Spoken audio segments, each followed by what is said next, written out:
Hi viewers, this is your SV.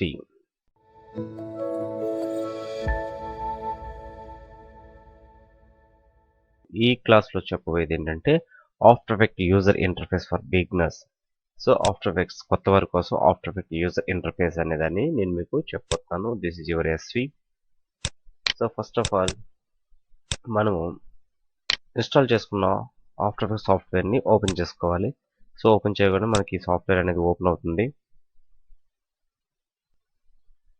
Okay right, open అయిన తర్వాత మనకి ఇక్కడ నుంచి ఒక డాక్యుమెంట్ లిస్ట్ అనేది వస్తుంది. సో ఇక్కడ వచ్చేసి రీసెంట్ ప్రాజెక్ట్స్ అనమాట. ఇవి కాకుండా మనం ఒక కొత్త కాంపోజిషన్ని తీసుకోవాలనుకుంటున్నాం. సో ఫస్ట్ ఆఫ్టర్ ఎఫెక్ట్ కొత్తగా ఇన్స్టాల్ చేసిన తర్వాత ఓపెన్ చేస్తే, అంటే కొత్త వాటిని ఓపెన్ చేయడానికి ఏం చేస్తారంటే ఫస్ట్ ఇక్కడ న్యూ కాంపోజిషన్ అనే దాన్ని క్లిక్ చేసుకోవాలి. సో డాక్యుమెంటేషన్లో న్యూ కాంపోజిషన్ అనే దాన్ని క్లిక్ చేయాలి. న్యూ కాంపోజిషన్ క్లిక్ చేసిన తర్వాత ఇక్కడ మనకి చూడండి ఫ్రీ సెట్స్లోకి వెళ్తే, సో దానికన్నా ముందు ఇక్కడ మనం కాంపోజిషన్ యొక్క నేమ్ని మనం చేంజ్ చేసుకుందాం. AUIF after user interface. So కాంపోజిషన్కి యూజర్ నేమ్ అనేది ఇచ్చాను. అలాగే ఇక్కడ మనకి ఫ్రీ సెట్ని క్లిక్ చేసినట్లయితే మనకి ఇక్కడ కొన్ని డిఫరెంట్ ఆఫ్ టెంప్లెట్స్లో ఉన్న ఫ్రీ సెట్స్ అనేవి ఓపెన్ అవుతాయి. అది 720p. సో 720pలో నుంచి 29.97 ఫ్రేమ్ రేటింగ్, అంటే 30 frame rating and 25 frame rating, అలాగే 1080p. ఇలాగా కొన్ని మనకి కావాల్సిన 2K 4K ఇలాగా కొన్ని సైజెస్ అనేవి ఉంటుంది. సో వాటిలో మీరు ఒక సైజ్ని క్లిక్ చేసుకోవచ్చు. బై డిఫాల్ట్గా ఇక్కడ ఉన్న సైజెస్ ఏంటంటే 1080p. సో 1920 1080p అనమాట ఇది. సో ఇది ఏంటంటే మనకి బై డిఫాల్ట్గా ఉంటుంది. ఇక్కడ ఫస్ట్ వచ్చేసి మనం ఏంచి కాంపోజిషన్ నేమ్ ఇచ్చుకున్నాం. సెకండ్ వచ్చేసి ఫ్రీ సెట్కి ఏ ఫ్రీ సెట్ కావాలనేది దాన్ని క్లిక్ చేసుకుంటే ఇక్కడ మనకి దాని తాలూకా సైజెస్ వచ్చాయి. 1080 1920 వచ్చాయి.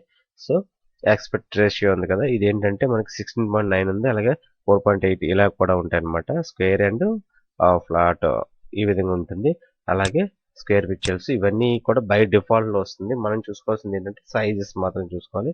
అలాగే రెజల్యూషన్ ఫుల్లో ఉంది. ఇక్కడ చూడండి డ్యూరేషన్, ఫ్రేమ్ డ్యూరేషన్స్ ఉన్నాయి కదా, 30 ఫ్రేమ్స్ పెట్టుకున్నాం. సో బై డిఫాల్ట్గా.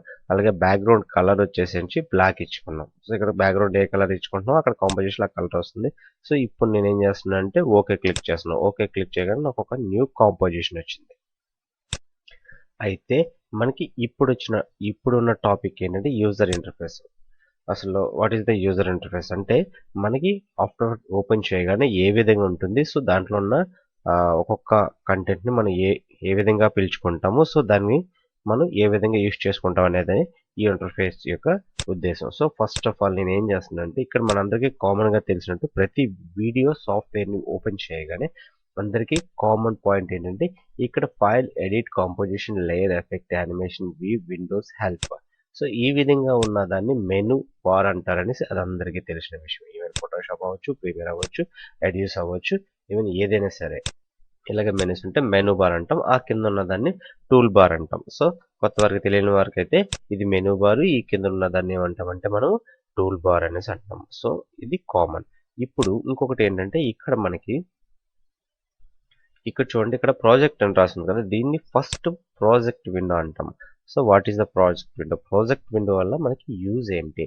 సో ప్రాజెక్ట్ విండో ఏంటంటే మనం ఏదైనా ఒక ప్రాజెక్ట్ని డిజైన్ చేయాలనుకున్నా, లేదా ఎడిట్ చేయాలనుకున్నా, ఏం చేయాలనుకున్నా సరే ఆ ప్రాజెక్ట్ కోసం మనం కొన్ని వీడియోస్ కానీ ఇమేజెస్ కానీ ఇలా కొన్ని తీసుకోవాలి కదా, మరి అది ఇన్పుట్ చేయాలి కదా.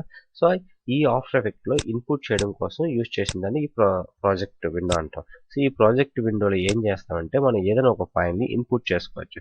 ఈవెన్ వీడియో అవ్వచ్చు, పిఎన్జీ ఫైల్స్ అవ్వచ్చు, ఫోటోషాప్ కట్ పిఎస్డి కట్స్ అవ్వచ్చు, లేదంటే audio and video.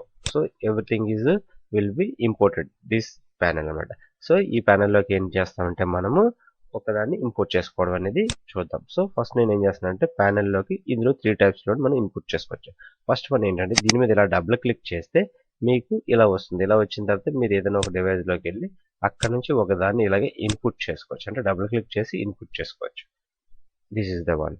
So second one ఏంటంటే రైట్ క్లిక్ చేసి ఇన్పుట్ కొట్టేసి ఫైల్ మీద క్లిక్ చేయగానే మీకు ఆల్రెడీ సేమ్ అక్కడ డబుల్ క్లిక్ చేసి ఉన్నట్టు ఎలాగైతే ఉందో అలాగే కూడా ఇక్కడికి వస్తుంది. సో ఆ విధంగా కూడా మనం ఇంపోర్ట్ చేసుకోవచ్చు. సో థర్డ్ వన్ ఏంటంటే ఇలా కాకుండా డ్రాగ్ అండ్ డ్రాప్ చేసుకోవచ్చు. సో డ్రాగ్ అండ్ డ్రాప్ ఏంటంటే మనం డైరెక్ట్గా ఇందాక డబుల్ క్లిక్ చేస్తే మై డాక్యుమెంట్ వచ్చింది, అలాగే డాక్యుమెంట్స్లోకి వెళ్ళి ఈవెన్ మీరు ఏదైనా ఒక డివైస్లోకి వెళ్ళారు ఎక్కడి నుంచో తెచ్చుకోవచ్చు. ఇలాగా ఇక్కడున్న ఈ వీడియో ఫైల్ని ఈవెన్ అది ఫోటో అయినా సరే ఫోటోను కూడా తీసుకొచ్చుకోవచ్చు. ఇక్కడున్న ఈ వీడియో ఫైల్ని నేను ఏం చేస్తాను అంటే ఇలాగా డ్రాగ్ అండ్ డ్రాప్ చేసి ఇందులో పనిచేస్తున్నాను. సో నేను ఇక్కడికి ఈ ప్రాజెక్ట్ విండోనికి 3 టైప్స్లో నేను వీడియోని ఇన్పుట్ చేసుకున్నాను. ఫస్ట్ది డబుల్ క్లిక్ చేసుకున్నాను. ఓకే, డబుల్ క్లిక్ చేసి ఇన్పుట్ చేశాను. సెకండ్ వన్ రైట్ క్లిక్ చేసి ఇన్పుట్ క్లిక్ చేసి ఇలా ఇన్పుట్ చేశాను. థర్డ్ వన్ వచ్చేసి ఇక్కడ నుంచి డైరెక్ట్గా డ్రాగ్ అండ్ డ్రాప్ చేశాను. సో ఎలా చేసుకున్నా మనకి ఈ ప్రాజెక్ట్ విండోలోకి మనం కావాలనుకున్న ఫైల్స్ని ఇన్పుట్ చేసుకోవడం, మనకు ఉన్న టోటల్ ఫైల్స్ని ఇందులోకి ఇన్పుట్ చేసుకుంటాం. దానికోసమే ఈ యొక్క ప్రాజెక్ట్ విండోని మనం యూజ్ చేస్తాం. ఓకే రైట్, ఫస్ట్ వన్ అయిపోయింది. సెకండ్ వన్, ఈ ప్రాజెక్ట్ విండోలోకి మనం ఒక ప్రాజెక్ట్ దాన్ని ఇన్పుట్ చేసుకున్నాం. సో బాగానే ఉంది. దాన్ని ఎలాగా మనం ఎడిట్ చేయాలి, దానికోసం మనం ఇప్పుడు ఏ విండోని వాడబోతున్నాం. సో దానికోసం ఏం చేస్తున్నాం అంటే ఇక్కడ చూడండి, ఇక్కడ మనం న్యూ కాంపోజిషన్ అని ఒకటి ఉంది. ఓకే రైట్, ఆల్రెడీ మనం కాంపోజిషన్లో ఉన్నాము. దాని యొక్క వివరణ నెక్స్ట్ చెప్తాను. కాంపోజిషన్లో డైరెక్ట్గా డ్రాగ్ అండ్ డ్రాప్ చేసి ఈ విధంగా తెచ్చుకోవచ్చు. సో చూడండి, మన న్యూ కాంపోజిషన్లో ఇక్కడ 30 ఫ్రేమ్స్ పెట్టాం. దీనికి ఉన్న ఫ్రేమ్స్ ఏంటంటే 10 ఫ్రేమ్స్ ఎంతో బిలో ఉంది. సో మనం ఇలాగా డ్రాగ్ అండ్ డ్రాప్ చేసి ఇందులో పెట్టేసుకున్నాం. సో ఇందులో పెట్టుకున్నాం కదా, వాట్ ఈజ్ ఇట్, ఇది ఏంటి అంటే సెకండ్ విండో. ఏంటంటే టైమ్ లైన్ విండో అంటారండి ఇది.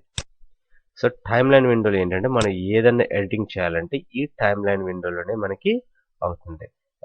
ఫర్ ఎగ్జాంపుల్ నేను ఇక్కడ నుంచి దీని నుంచి ఇలాగ డ్రాగ్ చేసి ఇక్కడ కాంపోజిషన్ ఉంది కదా, న్యూ కాంపోజిషన్ పెట్టగానే ఇలా పెట్టగానే ఆటోమేటికలీ ఇక్కడికి నేను పెట్టిన వీడియో ఆటోమేటికలీ ఈ కాంపోజిషన్లోకి వస్తుంది. కాకపోతే ఏంటవుతుందంటే ఆ యొక్క ఫైల్ యొక్క సైజ్కి అనుగుణంగా ఎన్ని ఫ్రేమ్స్ అయితే ఉందో అన్ని ఫ్రేమ్స్కి తగ్గట్టుగానే ఇక్కడ మనకి కాంపోజిషన్ రెడీ అవుతుంది. చూడండి, ఒకసారి దీన్ని నేను నార్మల్గా ప్లే చేసి చూసుకున్నట్లయితే ఇది బఫరింగ్లోకి వస్తుంది. మనకి ఇక్కడ పొజిషన్ ఎలా ఉంటుందంటే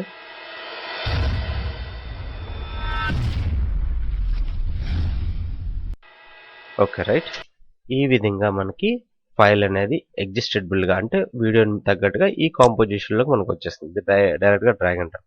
అదే మనం ముందు చూసినట్లయితే ఈ టైమ్ లైన్లోని మనం ఈ వీడియో పక్కన ఇంకో వీడియో, ఇంకో వీడియో పక్కన ఇంకో వీడియో ఇలాగ మనం డ్రాగ్ అండ్ డ్రాప్ చేసుకొని పెట్టుకోవచ్చు. ఇదంతా కూడా మనం టైమ్ లైన్లోకి తీసుకొచ్చుకుంటాం. కావాలంటే సైజెస్ని ఈ విధంగా అడ్జస్ట్ చేసుకుంటాం. సో ప్రాబ్లం లేదు. ఓకే రైట్, ఇప్పుడు మీకు అర్థమైంది కదండి. ఇక్కడ విండోస్ని మనం డైరెక్ట్గా టైమ్ లైన్లోకి తీసుకొస్తాం. దీన్ని టైమ్ లైన్ విండో అని అంటాం.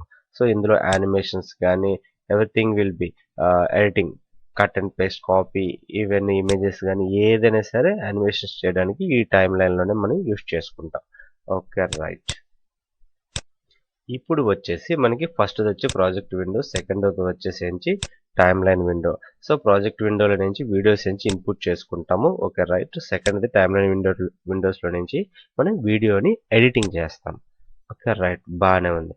బట్ మనం ఇక్కడ నుంచి తీసుకొచ్చి టైమ్ లైన్లో పడేసిన వీడియోని ఎడిటింగ్ చేస్తున్నాం. బట్ మరి ఎక్కడ చూస్తున్నాం అనేది మనకి ఇప్పుడు ఇంపార్టెంట్. సో ఎక్కడ చూస్తున్నాం అంటే థర్డ్ విండో అనేది. ఏంటంటే ఇది వేవర్ విండో అంటారు. సో మనం ఏది చేసినా సరే మనకి ఏ ఎడిటింగ్ సాఫ్ట్వేర్ అయినా సరే వేవర్ విండో లేకుండా మనం కనిపించకుండా దేన్ని ఎడిటింగ్ చేయలేం కదా. సో దాన్ని కనిపించడం కోసమే ఇక్కడ నుంచి ఒక మానిటరింగ్ అనేది ఉంటుంది. సో దాంట్లో ఏంటంటే దాన్నే వేవర్ విండో అని అంటారు అనమాట. సో మనం ఇక్కడ ఈ టైంలలో చేసిన ప్రతి దాన్ని కూడా మనము చూసుకుంటూ ఈ టైంలలో మనం ఎడిటింగ్ అనేది చేస్తాం. సో దానికోసం ఏంటంటే దీన్ని వేవర్ విండో అంటారు. ఫస్ట్ వచ్చి ప్రాజెక్ట్ విండో, సెకండ్ వచ్చేసి టైమ్ లైన్ విండో, థర్డ్ వచ్చేసి వేవర్ విండో. సో ఫైన్, బాగానే ఉంది. ఓకే, అలాగే ఫోర్త్ వన్ వచ్చేసి ఈ పక్కన చూడండి, చాలా చిన్నవి ఉన్నాయి. ఏవో కంటెంట్స్ ఉన్నాయి, ప్యానల్స్ అవి ఉన్నాయి అనమాట. చాలా చిన్నగా ఉన్నాయి. ఇవి ఏంటి? సో ఇదే మెయిన్ థింగ్. ఈ ఫోర్త్ వన్ అనే దాని గురించి నేను మీకు చెప్పబోతున్నాను. ఈ ఫోర్త్ వన్ అనే దాన్ని ఏమంటామంటే మనము ట్యాబ్స్ అంటామండి. సో ట్యాబ్స్ అంటే ఏంటంటే information tab, audio tab, preview tab, and effect preset tab, character tab, and tracks tab, paint tab, ఇలాగా మనకి నచ్చిన ట్యాబ్స్ని మనము యూస్ చేసుకుంటాం. అదే మనం ఫోటోషాప్ లాట్లో అయితే ప్యానల్స్ అంటాము, లేదు లేయర్ ప్యాలెట్స్, ఇలాగా మనం టాప్ చేస్తాం అనమాట. సో ఇందులో ఏంటంటే ట్యాబ్స్ అంటారన్నమాట. ఇప్పుడు ఫర్ ఎగ్జాంపుల్ నాకు ఇక్కడ టెక్స్టింగ్ ట్యాబ్ లేదు. సో టెక్స్టింగ్ ట్యాబ్ లేదు, అప్పుడు నేను ఆటోమేటిక్గా ఇక్కడ టెక్స్ట్ టూల్ క్లిక్ చేయగానే నాకు ఇక్కడ ఆ టెక్స్ట్ టూల్ తాలూకు ప్రాపర్టీస్ ఉన్న ఒక ట్యాబ్ అనేది నాకు క్లిక్ అవుతుంది అనమాట. సో నేను ఇక్కడ ఇలా క్లిక్ చేసేసి ఇలా ఏదో ఒక దాన్ని టైప్ చేసేస్తాను. టైప్ చేసిన తర్వాత దీని తాలూకు ప్రాపర్టీస్ అన్నీ దీంట్లో ఉంటాయి. ఓకేనా. ఇప్పుడు నేను ఇక్కడ కలర్ మార్చాననుకోండి, అక్కడ కలర్ అనేది మారుతుంది. సో, ఆ విధంగా మనకి ఈ టెక్స్ట్ ట్యాబ్ అనేది మనకి ఈ విధంగా ఉంది. అంటే మనం చేసే వర్క్‌ని బట్టి ఇప్పుడు పెయింట్ ట్యాబ్ ఉందంటే ఆ వర్క్‌ని బట్టి అదనమాట. అలాగే ఇప్పుడు వేరే ట్యాబ్ విండోస్‌లోకెళ్ళి ఇక్కడ ఇవన్నీ కూడా ట్యాబ్స్ ఉంటాయి. సో, ట్రాకర్ ట్యాబ్ పెట్టామనుకోండి, ఈ యొక్క వీడియోకి ట్రాకింగ్ చేయడం కోసం ట్రాకర్ ట్యాబ్ అనేది మనకి యూజ్ అవుతుందనమాట. సో, ఈ విధంగా ఫస్ట్ మీకు మళ్ళీ ఒకసారి అర్థం అవ్వడం కోసం మళ్ళీ ఒకసారి చెప్తున్నాను.